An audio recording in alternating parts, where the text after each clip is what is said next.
हरियाणा की हर अपडेट के लिए बेल आइकन दबाएं और सब्सक्राइब करें STV हरियाणा न्यूज। और रुक कर लेते हैं फटाफट हरियाणा का। प्रधानमंत्री नरेंद्र मोदी की अध्यक्षता में वीडियो कॉन्फ्रेंसिंग के जरिए नीति आयोग की गवर्निंग काउंसिल की छठी बैठक की गई।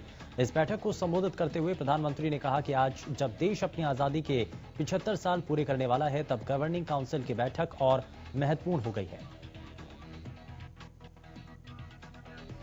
पीएम मोदी ने कहा कि कोरोना के दौरान हमने देखा कि कैसे केंद्र और राज्य सरकारों ने राष्ट्र को सफल बनाने में एक साथ काम किया। इससे विश्व स्तर पर देश की सकारात्मक छवि बनी। प्रधानमंत्री ने कहा कि कोऑपरेटिव फेडरलिज्म को और अधिक सार्थक बनाना चाहिए। किसान आंदोलन का जिक्र करते हुए उन्होंने कहा कि किसानों को थोड़ा गाइड करने की जरूरत है।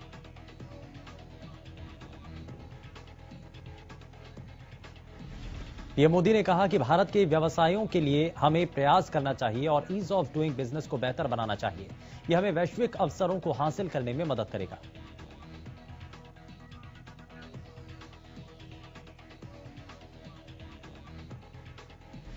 कृषि कानूनों के खिलाफ किसान आंदोलन 87वें दिन भी जारी है। गाजीपुर, टिकरी और सिंगू बॉर्डर पर किसान कानूनों को वापस लेने की मांग पर अड़े हैं। फिलहाल इस गतिरोध का कोई हल निकलता नहीं दिख रहा।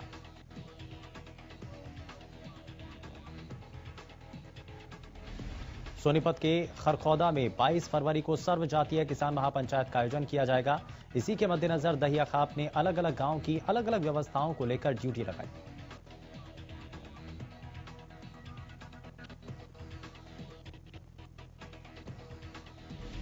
खरखौदा में होने वाली महापंचायत में करीब 1 लाख लोगों के पहुंचने की उम्मीद है और इसी के साथ उनके खाने की व्यवस्था भी अभी से शुरू कर दी गई है।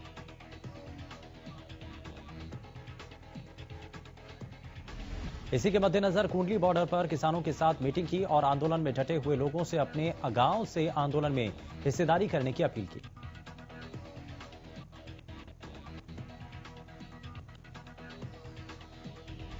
बैठक में सर्वसम्मति से बातचीत कर किसान पंचायत की व्यवस्थाओं को लेकर 10 गांव को खाने की जिम्मेदारी सौंपी गई, तो वहीं 10 गांव को आने वाले ट्रैक्टरों की पार्किंग की व्यवस्था करने का जिम्मा सौंपा गया। महापंचायत को लेकर हजारों की संख्या में वॉलंटियर की टीम तैयार की गई।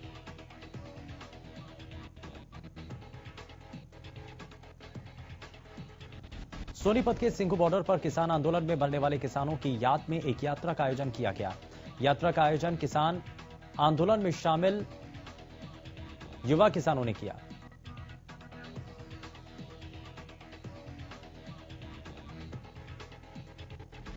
वहीं किसान नेता बलदेव सिरसा ने कहा कि अभी तक किसान आंदोलन में 200 से ज्यादा किसान शहीद हो चुके हैं, लेकिन इन सब में सबसे अलग नवरीत की शहीदी है, जो सरकारी गोली से शहीद हुआ।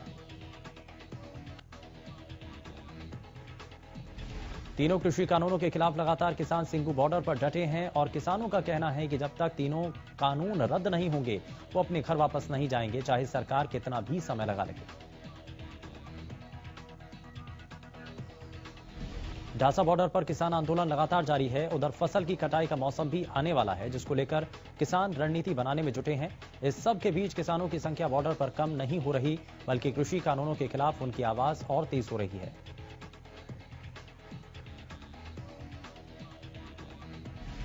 इस आंदोलन में किसानों के परिवार की महिलाएं भी उनका साथ दे रही हैं।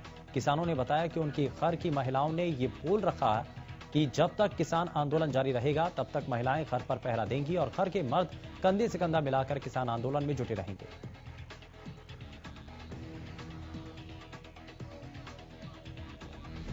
अंबाला में डिप्टी सीएम दुष्यंत चौटाला ने पत्रकार वार्ता में कई मुद्दों पर बातचीत की। किसान आंदोलन को लेकर डिप्टी सीएम ने कहा कि कृषि मंत्री ने दोबारा बातचीत को कहा है, तो इससे समस्या का समाधान जरूर निकलना चाहिए।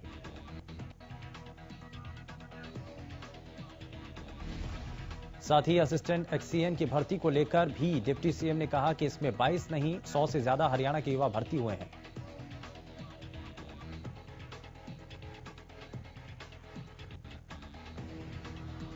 राज्यसभा सांसद दीपेंद्र हुड्डा ने सरकार पर आरोप लगाया कि बढ़ती महंगाई और लोगों की परेशानी को लेकर सरकार असंवेदनशील है। उन्होंने कहा कि सरकार महंगाई को काबू करने की जगह लोगों की परेशानियों में इजाफा कर रही है।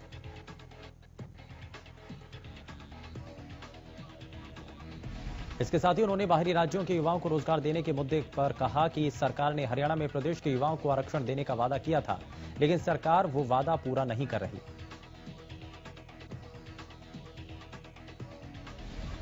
पूर्व सीएम भूपेंद्र सिंह हुड्डा के खिलाफ कार्रवाई पर दीपेंद्र हुड्डा ने कहा कि बीजेपी का पहला काम यही होता है कि जहां विपक्ष मजबूत दिखाई देता है, वहां विपक्षी नेता के खिलाफ बदले की भावना से कार्रवाई की जाती है।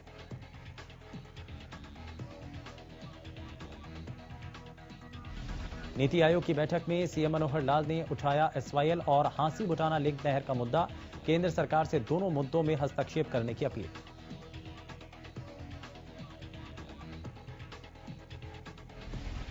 राहुल गांधी ने महंगाई को लेकर सरकार पर साधा निशाना, ट्वीट कर लिखा, महंगाई का विकास, कोरोना के साथ महंगाई से जूझ रही जनता।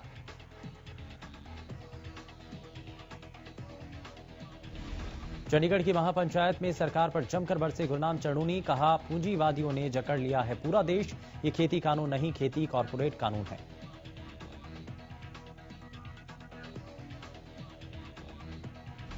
प्रदेश में कोरोना के आंकड़ों में गिरावट जारी है। बीते 24 घंटे में 93 नए मरीजों की पुष्टि हुई। गुरुग्राम में 22, फरीदाबाद में 7 नए मामले सामने आए। वहीं करनाल में 12, पानीपत में 2 नए केस देखने को मिले। प्रदेश में अब तक 3042 मरीजों की मौत हो चुकी है और इसी के साथ प्रदेश में अब तक कुल 2,69,498 केस सामने आ चुके हैं। वहीं एक दिन में 94 मरीजों ने कोरोना को मात दी।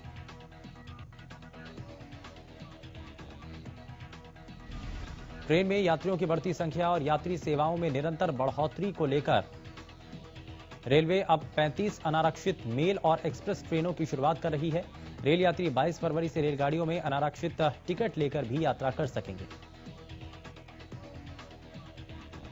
हालांकि ये सुविधा कुछ चुनिंदा रेलगाड़ियों में ही उपलब्ध होगी। आपको बता दें कि कोरोना वायरस की वजह से 1 साल पहले जब लॉकडाउन की घोषणा की गई, तब भी सभी ट्रेनों के चलने पर रोक लगा दी गई।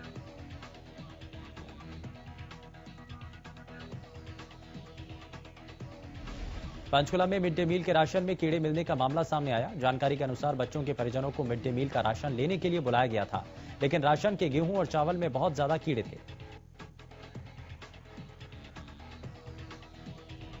जिसको लेकर परिजनों ने नाराजगी जताते हुए स्कूल के इंचार्ज से मामले की शिकायत की, लेकिन संतोषजनक जवाब न मिलने पर सेक्टर 16 पुलिस चौकी में मामले की शिकायत दी गई।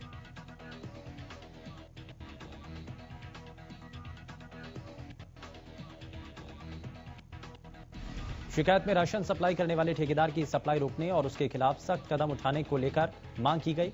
परिजनों का कहना है कि बच्चों की सेहत के साथ खिलवाड़ बर्दाश्त नहीं किया जाएगा। कीड़े वाले राशन से बच्चे बीमार पड़ सकते हैं।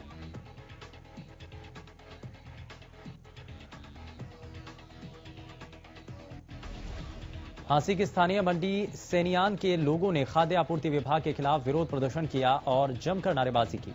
लोगों की शिकायत है कि राशन डिपो पर मिलने वाले आटे में राशन कर्मी मिलावट करके देते हैं।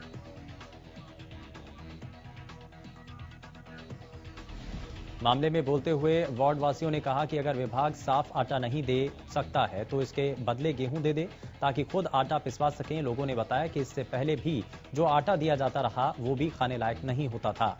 आटे से बनी रोटियां खाकर बच्चे बीमार पड़ रहे हैं। प्रदर्शन के दौरान वार्ड 25 के पार्षद प्रतिनिधि विनोद सैनी भी मौके पर पहुंचे और लोगों को आश्वासन दिया कि इस मामले में वो खाद्य आपूर्ति विभाग के अधिकारियों से बात कर समस्या के समाधान की कोशिश करेंगे।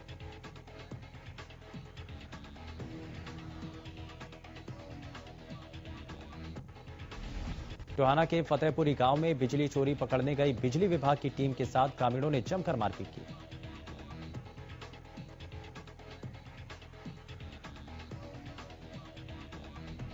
हमले में एसडीओ समेत दूसरे कर्मचारी गंभीर रूप से घायल हो गए, जिन्हें इलाज के लिए नागरिक अस्पताल में भर्ती कराया गया। सूचना शहर पुलिस को दी गई, जिसमें मांग की गई कि जल्द से जल्द मामले में कार्रवाई की जाए। घायल एसडीओ देशराज ने बताया कि सुबह उनकी टीम बिजली चोरी पकड़ने के लिए गांव फतेहपुरी गई थी। जैसे ही उन्होंने अपनी कार्रवाई शुरू की, वैसे ही वहां मौजूद लोगों ने उन पर लाठी से हमला कर दिया।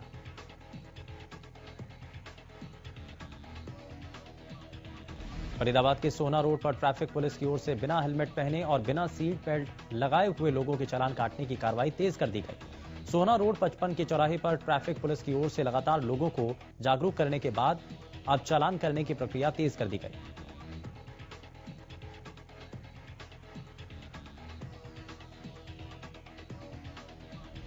ट्रैफिक पुलिसकर्मी रामवीर सिंह ने कहा कि उनका काम लोगों को हाथों से बचाना है। ट्रैफिक पुलिसकर्मियों का कहना है कि लगातार लोगों को जागरूक करने और नियम का पालन कराने के लिए चालान काटे जा रहे हैं।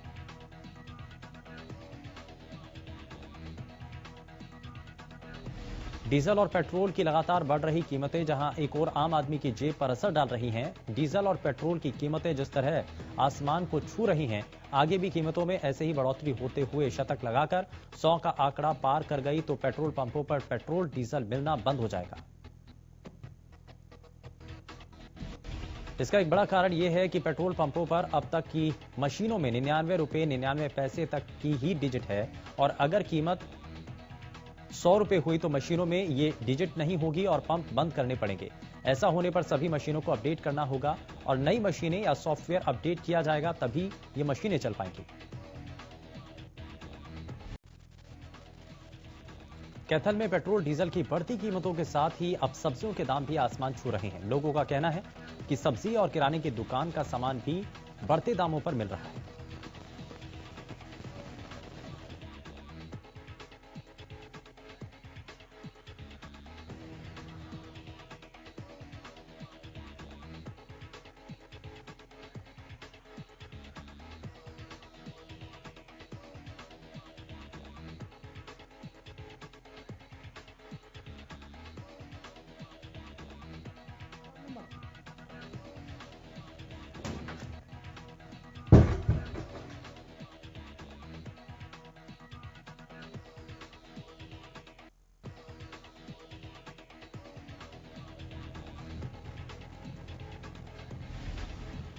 लोगों का कहना है कि पेट्रोल के दाम अंतर्राष्ट्रीय बाजार में तो नहीं बढ़े हैं, केवल सरकार ने टैक्स ज्यादा लगाकर इनके दामों को बढ़ाया है। वहीं पेट्रोल पंप के मालिकों का कहना है कि उनकी बिक्री पर कोई खास फर्क नहीं पड़ा है।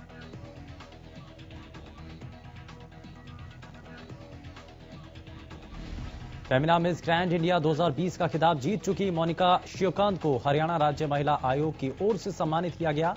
राज्य महिला आयोग की कार्यवाहक अध्यक्ष प्रीति भारद्वाज दलाल ने पूरे स्टाफ के साथ मनिका श्योकांत का स्वागत किया।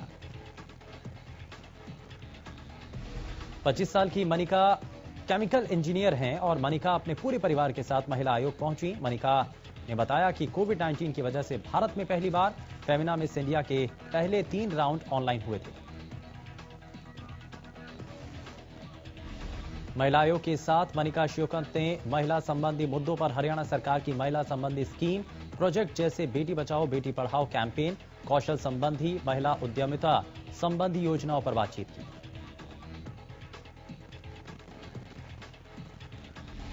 बीते रोज आईपीएल 2021 के लिए खिलाड़ियों की नीलामी हुई तो एक नाम ऐसा सामने आया जिसने अंबाला का सिर गर्व से ऊंचा कर दिया। अंबाला के मध्यम वर्ग के परिवार में जन्मे वैभव अरोड़ा को बॉलीवुड के किंग खान की टीम केकेआर ने सिलेक्ट किया है, जिसके बाद से ही परिवार में खुशी की लहर दौड़ गई और परिवार की खुशी आंसुओं के जरिए झलक भी रही है। आपको बताएं कि वैभव अरोड़ा अंबाला के पहले खिलाड़ी हैं जो क्रिकेट के इतने बड़े मैदान पर अपने खेल का प्रदर्शन करेंगे। वहीं वैभव का परिवार अब उनको भारतीय टीम की जर्सी में खेलते हुए देखना चाहता है।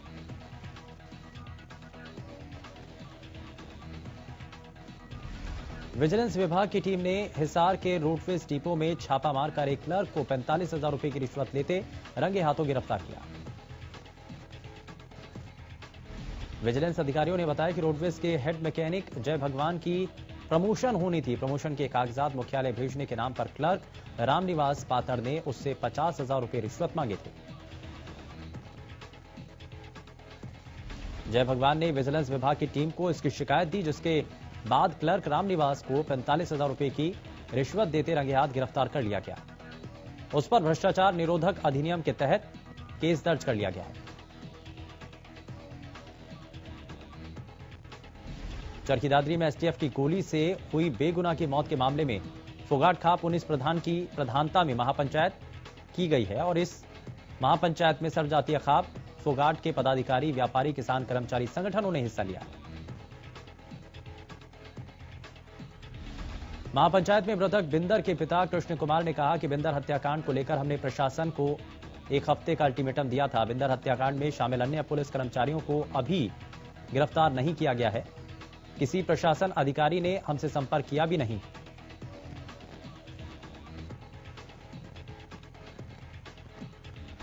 परिजनों का आरोप है कि पुलिस प्रशासन इस मामले में लीपापोती कर रहा है। महापंचायत में बलवंत फोगाट प्रधान ने फैसला सुनाते हुए कहा है कि मंगलवार तक सभी दोषियों की गिरफ्तारी नहीं हुई तो बुधवार को दादरी बाजार बंद करने के साथ परशुराम चौक जाम किया जाएगा।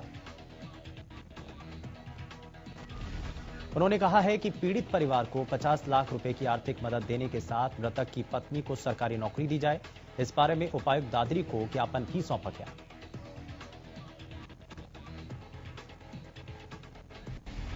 फरीदाबाद में एक युवती ने नौकरी का झांसा देकर रेप का आरोप लगाया। युवती ने ऑटो चालक पर साथी के साथ मिलकर रेप का आरोप लगाया। पुलिस ने दोनों आरोपियों को गिरफ्तार किया।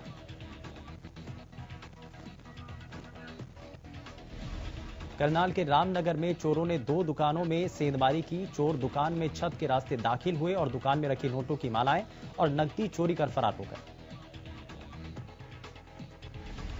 चोरों ने दुकान से तकरीबन 2 लाख रुपए के सामान पर हाथ साफ किया। वारदात के बाद मौके पर पहुंची पुलिस सबूत इकट्ठा करने में जुटी। पुलिस ने मौके पर फोरेंसिक टीम को भी बुलाया।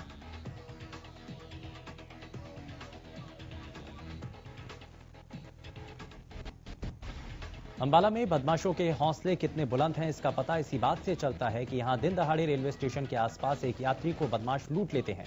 दरअसल यूपी का रहने वाला नीरज अंबाला कैंट स्टेशन पर उतरा और नाभा जाने के लिए बस तलाशने लगा। पीड़ित ने किसी अनजान से रास्ता पूछा, लेकिन व्यक्ति ने रास्ता बताने की जगह चाकू दिखाकर नीरज को लूट लिया।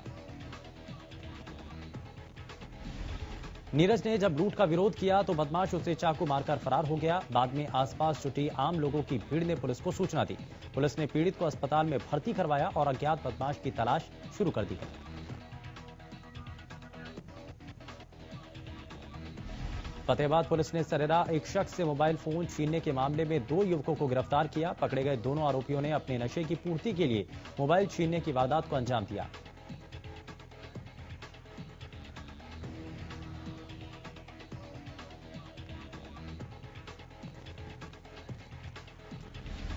इस मामले में पीड़ित ने 19 फरवरी को शिकायत दी और पुलिस ने महज 6 घंटे में मोबाइल छीनने के दोनों आरोपियों को गिरफ्तार कर लिया।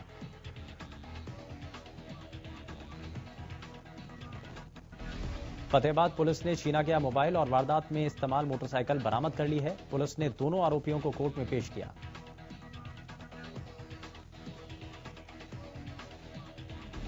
मामले की जानकारी देते हुए पुलिस ने बताया कि पकड़े गए दोनों आरोपियों ने नशे की पूर्ति के लिए इस वारदात को अंजाम दिया।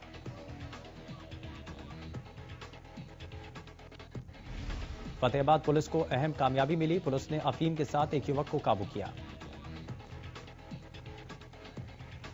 युवक के पास से पुलिस को 1 किलो 540 ग्राम अफीम बरामद हुआ। बाजार में अफीम की कीमत लाखों रुपए बताई जा रही है। आरोपी युवक करनाल का बताया जा रहा है। फिलहाल पुलिस आरोपी से पूछताछ कर रही है और यह जानने का प्रयास कर रही है कि वह अफीम की ये खेप कहां से लाया था और उसे कहां ले जा रहा था। फतेहाबाद के कलंदरगढ़ का मामला है। पुलिस ने एनडीपीएस एक्ट के तहत मामला दर्ज कर जांच शुरू कर दी है। गोहाना पुलिस को बड़ी सफलता हासिल हुई। पुलिस ने 10 फरवरी को जींद रोड पर हुई आरती की हत्या के मामले में एक और आरोपी को गिरफ्तार किया। आपको बता दें कि पुलिस इस मामले में गांव खंदराई के सरपंच परिवार और उसके बेटे रविंद्र को गिरफ्तार कर जेल भेज चुकी है। पानीपत बस अड्डे के पास कोहरे के कारण एक ऑटो अनियंत्रित होकर पलट गया। इस दौरान एक शख्स की मौके पर ही मौत हो गई, जबकि एक शख्स गंभीर रूप से घायल हो गया। मौके पर पहुंचे मृतक के दोस्त ने घायल और मृतक को सामान्य अस्पताल पहुंचाया। टेम्पो चालक का कहना है कि बाबरपुर के पास एक कार ने उसके ऑटो को ओवरटेक किया तो उसने कार को साइड देने के मकसद से ऑटो को सड़क के किनारे की ओर मोड़ लिया। कोहरे के कारण उसे सड़क पर डिवाइडर नजर नहीं आया, जिसके बाद ऑटो डिवाइडर पर चढ़कर अनियंत्रित होकर पलट गया। साथ उन्होंने ये कहा कि देश जो है, देश 102वें नंबर पर भूखमरी में आ गया है। खेती कानून जो बनाए जा रहे हैं ये कारपोरेट कानून है, कारपोरेट खेती कानून है जी। और इसके साथ साथ उन्होंने आज ये भी आरोप लगाया कि एमएसपी पर हरियाणा में भी फसल ना खरीदने की तैयारी हो रही है। और उन्होंने ये कहा कि एमएसपी पर फसल बिकने के बावजूद 4 लाख करोड़ रुपया जो है किसानों को कम मिल रहा है। उन्होंने ये भी कहा WTO जो कि वर्ल्ड ट्रेड ऑर्गेनाइजेशन है, भारत उसका हिस्सा बन गया है और जो WTO के जो दबाव में काम किया जा रहा है। इसके साथ उन्होंने आज एक और बड़ी बात की, सीधे सीधे अंबानी और अदानी पर हमला उन्होंने बोला है। अंबानी का पर हमला बोलते हैं उनका, कोरोना काल में जब सबका इतना बड़ा नुकसान हुआ है तो अकेले अंबानी और अदानी हैं जिनकी संपत्ति जो है कहीं गुना इस दौरान बढ़ी है। इसके साथ उन्होंने केंद्र पर जो है PSU कंपनियां बेचने का आरोप लगाया है और आलोचना भी की है। उन्होंने किसान आंदोलन को धर्म युद्ध का नाम दिया और इसके साथ उन्होंने कई तरह के आह्वान जो हैं वे भी किए हैं।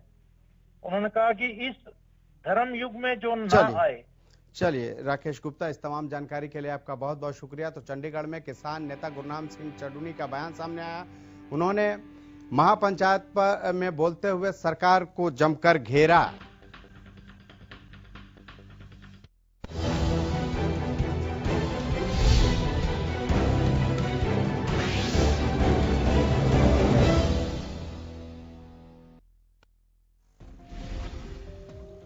नीति आयोग गवर्निंग काउंसिल की बैठक में बोले पीएम मोदी, देश के गरीबों के जीवन में आया सुधार, विकास का नहीं कर सकते इंतजार, मिलकर काम करने से मिलेगी सफलता।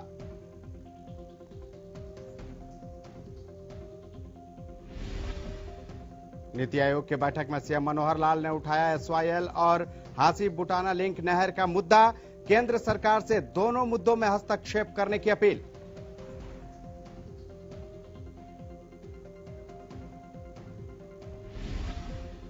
राहुल गांधी ने महंगाई को लेकर सरकार पर साधा निशाना, ट्वीट कर लिखा, महंगाई का विकास, कोरोना के साथ महंगाई से जूझ रही जनता।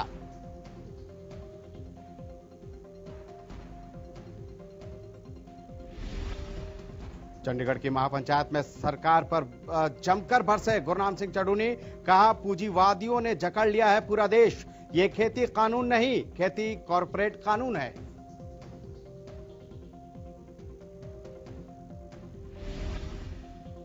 संयुक्त किसान मोर्चा की अहम बैठक जारी, बैठक में आगे की रणनीति पर हो रही है चर्चा। बैठक के बाद आगे की रणनीति बताएगा संयुक्त किसान मोर्चा।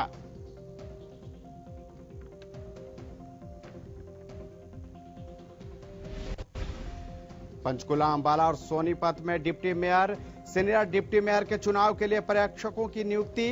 पंचकुला में मूलचंद शर्मा, अंबाला में कंवरपाल गुज्जर और सोनीपत के लिए कैप्टन अभिमन्यु नियुक्त।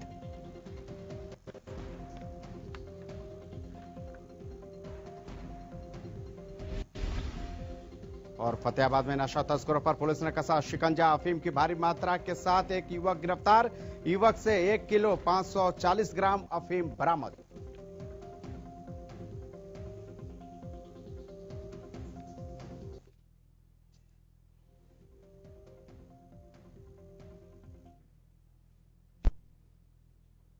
नमस्कार, बुलेटिन में आपका स्वागत है। आपके साथ मैं हूं खालिद हसन। बुलेटिन की शुरुआत करेंगे इस वक्त की बड़ी खबर के साथ। चंडीगढ़ से बड़ी खबर, नीति आयोग की बैठक में उठा SYL का मुद्दा। सीएम ने उठाया SYL और हासी बुटाना नहर का मुद्दा, केंद्र सरकार से मामले में हस्तक्षेप की अपील उन्होंने की है। तो बड़ी खबर चंडीगढ़ से, नीति आयोग की बैठक में SYL का मुद्दा उठाया गया है। साथ ही सीएम ने SYL और हासी बुटाना नहर का मुद्दा इस बैठक में उठाया। साथ ही उन्होंने केंद्र सरकार से इस मामले में हस्तक्षेप की अपील की है। SYL हासी बुटाना नहर मामला लंबे समय से लंबित है। चंडीगढ़ से बड़ी खबर, नीति आयोग की बैठक में SYL का मुद्दा उठा। सीएम ने उठाया SYL और हासी बुटाना नहर का मुद्दा, केंद्र सरकार से मामले में हस्तक्षेप की अपील की गई। SYL हासी बुटाना नहर मामला लंबे समय से लंबित है और इसीलिए सीएम ने इसमें हस्तक्षेप की अपील की है। राकेश गुप्ता हमारे संवाददाता इस पर ज्यादा जानकारी के लिए हमारे साथ जुड़ चुके हैं। राकेश, जिस तरह से SYL का मुद्दा एक बार फिर से उठा है, एक तरफ तो कृषि कानून को लेकर किसान आंदोलन कर रहे हैं और दूसरी तरफ सीएम ने यह मुद्दा उठाया है नीति आयोग की बैठक में और उसमें हस्तक्षेप की अपील की गई है उनके तरफ से। क्या लगता है आपको? बिल्कुल, आप जानते हैं कि जो SYL है वो हरियाणा के लिए कितनी बड़ी उसकी लाइफलाइन है, और जिस तरह से जल संकट से प्रदेश जूझ रहा है, तो ऐसे में SYL और हांसी बुटाना एक महत्वपूर्ण जो विषय है और बहुत ज्यादा जो आवश्यक है हरियाणा के लिए। तो आज जो प्रधानमंत्री नरेंद्र मोदी की अध्यक्षता में नीति आयोग की जो छठी गवर्निंग काउंसिल की बैठक हुई थी, हरियाणा के मुख्यमंत्री ने यही मुद्दा उठाया है और ये उन्होंने ये भी कहा है एक किस्म का कि ये जो दोनों मामले हैं काफी समय से लंबित हैं और इन मुद्दों पर केंद्र सरकार हस्तक्षेप करे ताकि हरियाणा को उसका हक मिले और पानी की समस्या का हल हो। उन्होंने प्रधानमंत्री को इस बैठक के दौरान ये भी बताया कि किस तरह से प्रदेश ने पराली के पूर्ण निस्तारण के लिए व्यापक योजना तैयार कर ली है। केंद्र सरकार के पेट्रोलियम विभाग के सहयोग से 100 कंप्रेस्ड बायोगैस प्लांट जो है स्थापित किए जाने की योजना है, जिसमें पराली से होने वाले प्रदूषण से छुटकारा मिलेगा। और आपने SYL की बात पूछी, आप देखिए किसान आंदोलन की बात भी आपने की है। आप जानते हैं कि इससे पहले भी भाजपा के मंत्री जो हैं ये SYL की बात इस दौरान उठा चुके हैं और ये उस समय उठाया गया था जब पंजाब के किसान सिंघू बॉर्डर पर जमा थे। हरियाणा के मंत्रियों ने बात उठाई कि हरियाणा के किसान जो हैं पंजाब के किसानों से SYL का पानी भी ले लें। आज हालांकि नीति आयोग की बैठक में ये बात उठी है, इसमें कोई दोराय नहीं कि हरियाणा के लिए ये कितना महत्वपूर्ण विषय है SYL का। इसके साथ साथ मुख्यमंत्री ने हरियाणा में जमीनी स्तर पर गरीब और लोगों की क्षमता और आवश्यकता की जानकारी के लिए विशेष योजना परिवार पहचान पत्र योजना, जो हरियाणा एकमात्र राज्य है जहां पर यह योजना चलाई जा रही है। और इस जो जैसे मैंने बताया कि ये पहली योजना है जिसके तहत अंत्योदय की भावना से गरीब परिवारों की पहचान कर उन्हें हर संभव मदद प्रदान की जाएगी। मुख्यमंत्री ने ये भी बताया कि GST कलेक्शन में हरियाणा देश में बड़े राज्यों में सर्वाधिक कलेक्शन कर रहा है, लेकिन इनपुट टैक्स क्रेडिट कारण हरियाणा को मात्र 20% GST मिलता है। ठीक है राकेश गुप्ता, आप हमारे साथ जुड़े इस तमाम जानकारी के लिए आपका बहुत बहुत शुक्रिया। तो नीति आयोग की बैठक में SYL का मुद्दा सीएम ने उठाया है और इसमें हस्तक्षेप की मांग उन्होंने की है। और एक और बड़ी खबर से आपको रूबरू करा देते हैं। इस वक्त की बड़ी खबर फरीदाबाद से, युवती ने लगाया रेप का आरोप, नौकरी का झांसा देकर रेप का आरोप युवती ने लगाया है। ऑटो चालक पर साथी के साथ मिलकर रेप का आरोप लगाया गया है। भाई भाभी ने दिया आरोपियों का साथ, ये भी आरोप युवती ने लगाया है और पुलिस ने दोनों आरोपियों को इस मामले में गिरफ्तार कर लिया है। तो बड़ी खबर फरीदाबाद से, जहां युवती ने रेप का आरोप लगाया है, नौकरी का झांसा देकर यह आरोप लगाया गया है। ऑटो चालक पर साथी के साथ मिलकर रेप का आरोप, भाई भाभी ने दिया आरोपियों का साथ, ये बात पीड़िता ने कही है और पुलिस ने इस मामले में कार्रवाई करते हुए दोनों आरोपियों को गिरफ्तार कर लिया है। बड़ी खबर फरीदाबाद से, जहां पर एक युवती ने रेप का आरोप लगाया है और उसने आरोप लगाया है कि नौकरी का झांसा देकर उसके साथ ये कुकर्म किया गया। संजय गुप्ता हमारे संवाददाता इस पर ज्यादा जानकारी के लिए हमारे साथ जुड़ चुके हैं। संजय, क्या है पूरा मामला? जिस तरह से युवती ने आरोप लगाया है कि उसकी जो भाई और उसकी जो भाभी हैं, उन्होंने भी इस जो ये उसके साथ जो घटना हुआ उसमें उसका साथ दिया आरोपियों का। जी बिल्कुल खालिद, मैं आपको बताना चाहूंगा कि ये मामला बल्लभगढ़ की एक कॉलोनी का है, जहां पर युवती ऑटो चालक को पहले से जानती थी और ऑटो चालक लगातार युवती को आश्वासन देता रहा कि वो उस लड़की की कहीं पे नौकरी लगा देगा। इसी को लेकर वो लड़की को लेकर लगातार इधर उधर, उसके बाद एक दिन उसने अपने साथी के साथ मिलकर लड़की के साथ में रेप की वारदात को अंजाम दिया। इसके बाद लड़की के साथ में वो लगातार कई दिनों तक रेप करता रहा। इस मामले में उसके साथ में उसके भाई और भाभी, जो ऑटो चालक था, उसके भाई और भाभी भी ऑटो चालक का साथ देते थे। युवती कई बार इन बातों को छुपाती रही। उसके बाद में आखिर में उसने परेशान होकर, उनकी ब्लैकमेलिंग से परेशान होकर आखिर अपने माँ बाप को बताया और उन्होंने फिर पुलिस में इसकी शिकायत दी।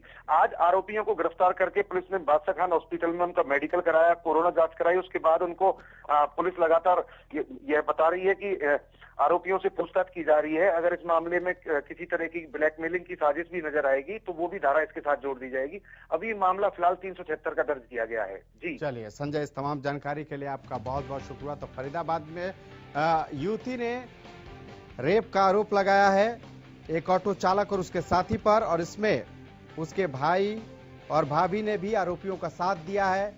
पुलिस में शिकायत के बाद दोनों ही आरोपियों को गिरफ्तार कर लिया गया है। उधर प्रधानमंत्री नरेंद्र मोदी ने आज वीडियो कॉन्फ्रेंसिंग के जरिए नीति आयोग की छठी गवर्निंग काउंसिल की बैठक की अध्यक्षता की। बैठक में पीएम मोदी सभी राज्यों के मुख्यमंत्रियों के साथ बातचीत की। इस दौरान पीएम ने कोरोना काल के दौरान देश में आए बदलाव का जिक्र किया। साथ ही उन्होंने कहा कि देश अब विकास का इंतजार नहीं कर सकता, मिलकर काम करने से ही सफलता मिलेगी। उन्होंने कहा कि देश के गरीबों के जीवन स्तर में बदलाव नजर आया। हम ये भी देख रहे हैं कि कैसे देश का प्राइवेट सेक्टर देश की इस विकास यात्रा में और ज्यादा उत्साह से आगे आ रहा है। सरकार के नाते हमें इस उत्साह का, प्राइवेट सेक्टर की ऊर्जा का सम्मान भी करना है और उसे आत्मनिर्भर भारत अभियान में उतना ही अवसर भी देना है। पीएम मोदी ने कहा कि आत्मनिर्भर भारत अभियान एक ऐसे भारत का अभियान निर्माण का मार्ग है जो न केवल अपनी आवश्यकताओं के लिए बल्कि विश्व के लिए भी उत्पादन करे और ये उत्पादन विश्व श्रेष्ठता की कसौटी पर भी खरा उतरे।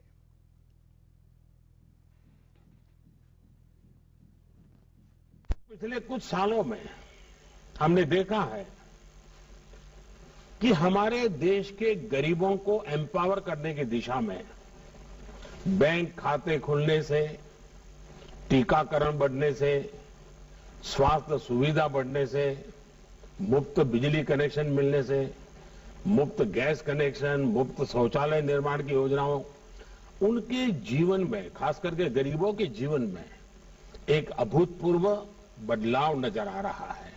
पिछले 18 महीनों में ही 3.5 करोड़ से भी अधिक ग्रामीण घरों को पाइप वाटर सप्लाई से जोड़ा जा चुका है।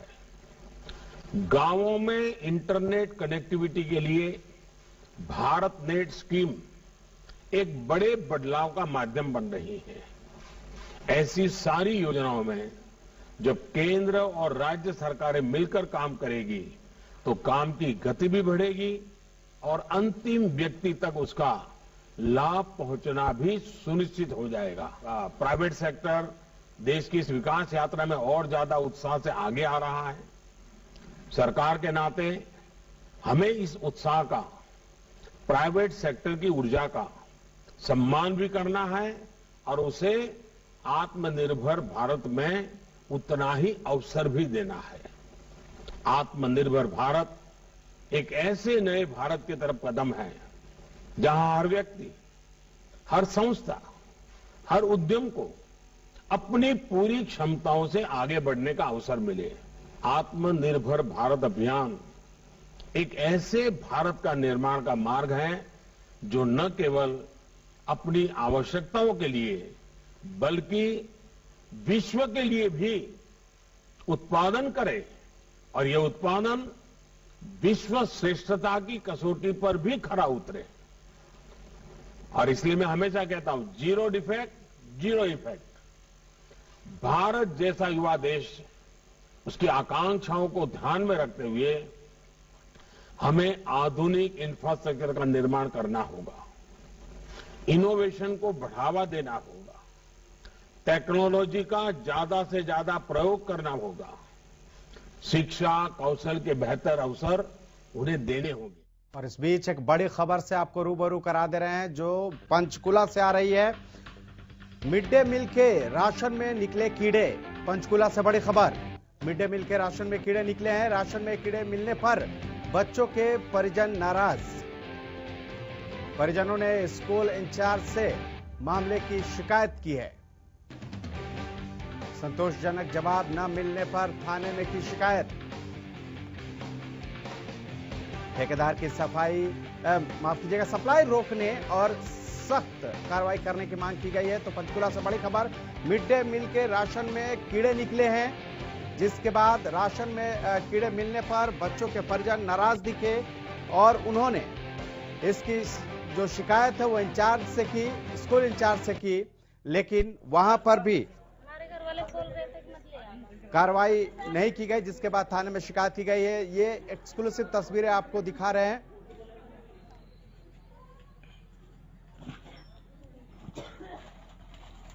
तो मिड डे मील में आप देख सकते हैं तस्वीरों में कि कैसे यहाँ ये कीड़े दिख रहे हैं। ये कीड़े वाला राशन। छात्रों के परिजनों ने इसकी शिकायत स्कूल इंचार्ज से की, लेकिन कोई समाधान नहीं निकला, जिसके बाद अब इस मामले की शिकायत थाने में परिजनों ने की है। जो अधिकारी है, स्कूल के छात्र हैं, उनके परिजनों ने यह शिकायत की है। बड़ी खबर पंचकुला से, तस्वीरों में आप साफ देख रहे हैं कि कैसे ये जो मिड डे मील का राशन है, इसमें कीड़े कैसे दिखाई दे रहे हैं।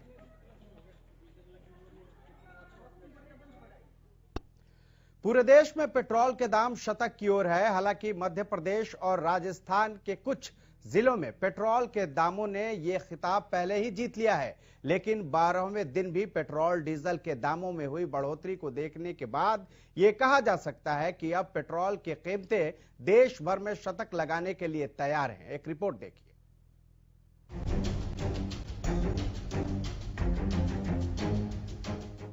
कोरोना के कहर से बेहाल जनता पर अब महंगाई सितम ढा रही है। आलम यह है कि पेट्रोल, डीजल और रसोई गैस की कीमतों में इजाफा होने से चारों तरफ हाहाकार मचा हुआ है। सिर्फ पेट्रोल डीजल ही नहीं, घी, सरसों के तेल, दाल और चाय जैसी चीजों के भी दाम काफी बढ़ चुके हैं।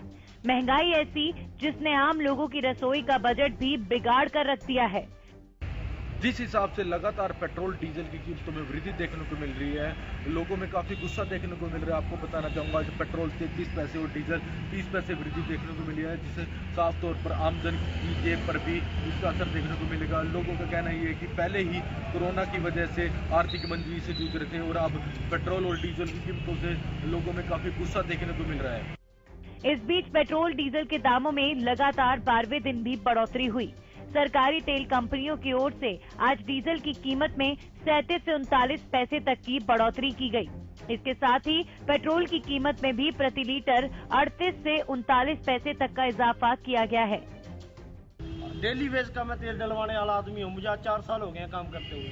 अगर मैं जिस टाइम 200 रुपये में, जहाँ से जैसे मैंने 100 किलोमीटर का एरिया डेरा मैंने कवर करना है, तो वो मेरा पहले 100, 150 या 200 तक हो जाता था। अभी वही तेल मेरे को 400 रुपये में डलवा के जाना पड़ता है और मेरी बचत क्या रहेगी? कुछ बचत नहीं है मेरी। अब मेरी ना, एक तो ऊपर से बेरोजगारी होने के कारण, ऊपर से इतना ये अपना GDP सब कुछ इन्होंने गवर्नमेंट ने इतना ज़्यादा बढ़ा दिया है कि हम काम करना छोड़ना चाहते हैं। अभी क्या करें, दिल्ली का तेल डलवाना पड़ता है, इतनी प्रॉब्लम है। लोगों को परेशानी तो होती है सर, क्यों डीजल के दाम बढ़ेंगे तो खाद्य पदार्थ की आपूर्ति होगी, वो ज़्यादा रेट हाई होंगे, इसलिए लोगों के रसोई का बजट है वो भी महंगा हो जाएगा। और जो कोरोना काल में जो सैलरी थी वो वहीं की वहीं पड़ी है, बढ़ नहीं रही है, तो लोगों को परेशानी तो होती है सर। डीजल पेट्रोल के दाम बढ़ने से तो सारे तरीके का बोझ पड़ता है आम बंदे पे। सरकार से हम यही मांग करते हैं सर, पेट्रोल डीजल के दाम कम किए जाए। नई कीमतों के मुताबिक दिल्ली में पेट्रोल 90.58 रुपए प्रति लीटर और डीजल 80.97 रुपए प्रति लीटर पहुंच चुका है। इसी तरह मुंबई में पेट्रोल 97 रुपए और डीजल 88.6 रुपए है। चेन्नई में पेट्रोल 92.59 रुपए और डीजल की कीमत 85.98 रुपए प्रति लीटर है। कोलकाता में 91.78 पेट्रोल के रेट और 84.56 डीजल के रेट हैं। भोपाल में पेट्रोल की कीमत है 98.60 और डीजल के रेट हैं 89.23। वहीं रांची में 88.8 पेट्रोल के रेट और 85.60 डीजल प्रति लीटर पर मिल रहा है। बेंगलुरु की बात करें तो 93.61 पेट्रोल और 85.84 डीजल के रेट हैं। पटना में पेट्रोल है 92.91 और डीजल है 86.22 रुपए। चंडीगढ़ में 87.16 पेट्रोल के रेट और डीजल 80.67। वहीं लखनऊ में पेट्रोल के रेट हैं 88.86 और डीजल के रेट हैं 81.35। गैस सिलेंडर हो, डीजल पेट्रोल हो या खाद्य सामग्री हो, लगातार दिन प्रतिदिन बढ़ती जा रही है। महंगाई पर सरकार का किसी प्रकार का कोई नियंत्रण नहीं रहा। लोगों में हाहाकार मची हुई है और जिस प्रकार से पिछले 2 महीने में 10 रुपए के करीब डीजल और पेट्रोल के भाव बढ़े हैं, वो अपने आप में एक बहुत बड़ा सतर है माना जा रहा है महंगाई का। उधर महंगाई पर आम जनता की नाराजगी के साथ साथ सरकार को विपक्षी दलों के तीखे सवालों का सामना भी करना पड़ रहा है। राज्यसभा सांसद दीपेंद्र हुड्डा ने कहा कि देश में महंगाई बेलगाम हो चुकी है, बावजूद इसके सरकार असंवेदनशील दिखाई दे रही है। मैं मानता हूं कि आज जो महंगाई की स्थिति है, चाहे वो डीजल हो, पेट्रोल हो, रसोई गैस का सिलेंडर हो, जिस प्रकार से दिन पर दिन बढ़ता जा रहा है और सरकार असंवेदनशीलता दिखा रही है। एक तरफ बेरोजगारी, आर्थिक मंदी की सबसे बड़ी चोट गरीब आदमी पे, और उसके ऊपर डीजल, पेट्रोल, रसोई गैस के दाम आसमान छू रहे हैं, लगातार बढ़ रहे हैं। और फिर भी बीजेपी के कुछ मंत्री ये बधाई दे रहे हैं कि जितना ये अपना देशभक्ति दिखाने का एक तरीका है कि कितना डीजल पेट्रोल महंगा हम दे के आते हैं। ये डीजल पेट्रोल मगर जो निजी हाथों में आ गई ये कंपनियां, तो ये आप निजी हाथों में पैसा देके देशभक्ति कैसे दिखा रहे हैं, ये समझ से परे की बात है। बीते 12 दिनों से लगातार पेट्रोल डीजल के दामों में बढ़ोतरी हो रही है। लोग राहत के लिए सरकार पर नजरें टिकाए बैठे हैं, लेकिन तेल के बढ़ते दामों पर निजी कंपनियों का हवाला देते हुए सरकार भी खुद को दूर रखने की कोशिश में लगी हुई है। तो वहीं दूसरी ओर विपक्ष महंगाई को मुद्दा बनाकर सरकार का घेराव में जुटा हुआ है। महंगाई, सरकार, विपक्ष और विरोध के बीच असली खामियाजा आम लोगों को ही भुगतना पड़ रहा है। Bureau report, Haryana news. और इस बीच एक बड़ी खबर से आपको रूबरू करा देते हैं। इस वक्त की बड़ी खबर अंबाला से डिप्टी सीएम दुष्यंत चौटाला का बयान। किसानों के आंदोलन पर बोले दुष्यंत चौटाला। कृषि मंत्री ने किसानों से दोबारा बातचीत करने को कहा। केंद्र ने पहले भी किसानों की अधिकतर जो मांगे हैं वो मानी। आने वाले दिनों में बातचीत से समाधान निकलेगा। एसडीओ भर्ती पर विपक्ष के सवालों पर भी डिप्टी सीएम ने का बयान सामने आया है। ये एसडीओ की भर्ती नहीं, असिस्टेंट 22 नहीं 100 से ज्यादा हरियाणा के युवा हुए भर्ती। अंबाला से डिप्टी सीएम दुष्यंत चौटाला का बयान सामने आया है। किसानों के आंदोलन पर उनका बयान सामने आया है, जिसमें उन्होंने कहा है कि कृषि मंत्री ने किसानों से दोबारा बातचीत करने को कहा। केंद्र ने पहले भी किसानों की अधिकतर मांगे मानी। आने वाले दिनों में बातचीत से समाधान निकलेगा, ये उम्मीद डिप्टी सीएम ने जताई है। साथ ही उन्होंने कहा कि एसडीओ भर्ती पर विपक्ष के सवालों पर भी उनका बयान सामने आया है। ये एसडीओ की भर्ती नहीं, असिस्टेंट एक्सईएन की भर्ती है। 22 नहीं 100 से ज्यादा हरियाणा के युवा हुए भर्ती। डीजल और पेट्रोल की लगातार बढ़ रही कीमतें जहां एक और आम आदमी की जेब पर असर डाल रही हैं, वहीं इसका दूसरा बड़ा असर भी जल्दी ही देखने को मिल सकता है। आपको बता दें कि अगर डीजल और पेट्रोल की कीमतें जिस तरह अब आसमान छू रही हैं और आगे भी कीमतों में ऐसे ही बढ़ोतरी होते हुए शतक लगाकर 100 का आंकड़ा पार कर गई तो पेट्रोल पंपों पर डीजल पेट्रोल मिलना बंद हो जाएगा। इसका एक बड़ा कारण यह है कि पेट्रोल पंपों पर अब तक की मशीनों में 99.99 पैसे तक की ही डिजिट है, और अगर कीमत 100 रुपए हुई तो मशीनों में यह डिजिट ही नहीं होगी और पंप बंद करने पड़ेंगे। ऐसा होने पर सभी मशीनों को अपडेट करना होगा और नई मशीनें या सॉफ्टवेयर अपडेट किया जाएगा, तभी ये मशीनें चल पाएंगी।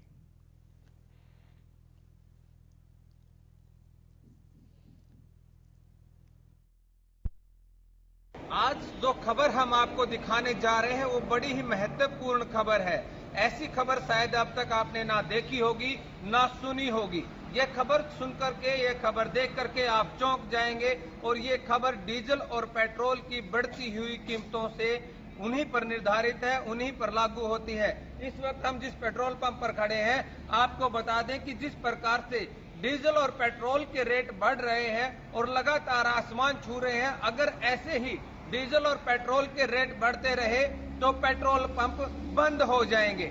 आप ये बात सुनकर के चौंक गए होंगे कि डीजल और पेट्रोल महंगा होने से डीजल पेट्रोल पंप बंद कैसे हो सकते हैं। उसको समझाने के लिए, उसको बताने के लिए आज हम यहाँ पर हैं, क्योंकि अब तक जो मशीनें आप यहाँ पर देख रहे हैं, ये मशीनें जो इनमें रेट प्राइस लिखा जाता है, इनमें रेट के अंदर 4 डिजिट होती है, जिसमें पहले रुपीस डॉट पैसे होते हैं।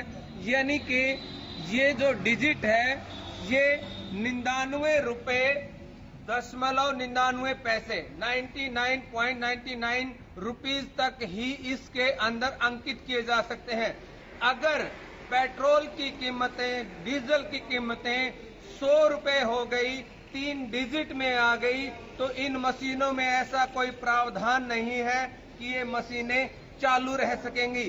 जिस प्रकार पंप मालिक ने बताया कि उनकी मशीनों के लिए इंजीनियर बुलाने पड़ेंगे, कंपनी से संपर्क करना पड़ेगा, नया सॉफ्टवेयर अपडेट करना पड़ेगा, उसके बाद इनमें 100 रुपए का अंक जो है वो डाला जाएगा, उनको अंकित किया जाएगा, तब जाकर के दोबारा से ये मशीनें चल पाएंगी। लगातार हालांकि हम आपसे को सबसे पहले ये एक्सक्लूसिव स्टोरी यहाँ पर हरियाणा न्यूज पर दिखा रहे हैं कि किस प्रकार से रेटों में बढ़ोतरी होने के बाद पंप मालिकों पर तो संकट गहराएगा, आम आदमी की जेब को भी ढीला होना पड़ेगा। अपने सहयोगी जगदीप के साथ Anoop Kundu, Haryana news, Hisar. Petrol diesel के बढ़ते दामों पर हरियाणा के सहकारिता मंत्री बनवारी लाल ने बड़ा बयान दिया है। सहकारिता मंत्री बनवारी लाल ने कहा कि पेट्रोल डीजल के बढ़ते दामों का कंट्रोल सरकार से बाहर है।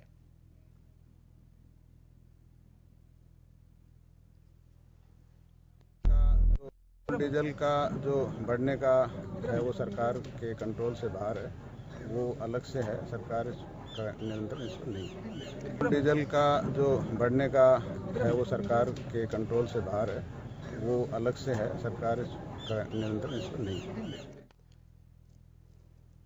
उधर पंचकुला में हरियाणा राज्य महिला आयोग ने miss India grand Manika Shivkant को अपने मुख्यालय पर बुलाकर उनका स्वागत किया। राज्य महिला आयोग ने मनिका को शॉल पहनाकर उनकी सफलता को सराहा, साथ ही आने वाले समय में अंतर्राष्ट्रीय स्तर पर होने वाली प्रतियोगिताओं के लिए मनिका को शुभकामनाएं दी। इस अवसर पर मनिका ने अपनी निजी जिंदगी से जुड़ी कई बातें आयोग के सदस्यों के सामने शेयर की। राज्य महिला आयोग की अध्यक्ष प्रीति दलाल ने मनिका को आशीर्वाद दिया और उनके उज्जवल भविष्य की कामना की।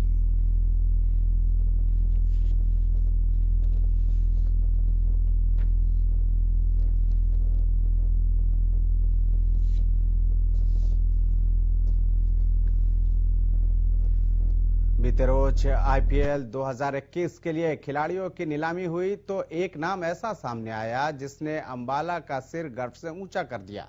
अंबाला के मध्यम वर्ग के परिवार में जन्मे वैभव अरोड़ा को बॉलीवुड के किंग खान की टीम केकेआर ने सेलेक्ट किया है, जिसके बाद से ही परिवार में खुशी की लहर दौड़ गई है और परिवार की खुशी आंसुओं के जरिए झलक भी रही है। बता दें कि वैभव अरोड़ा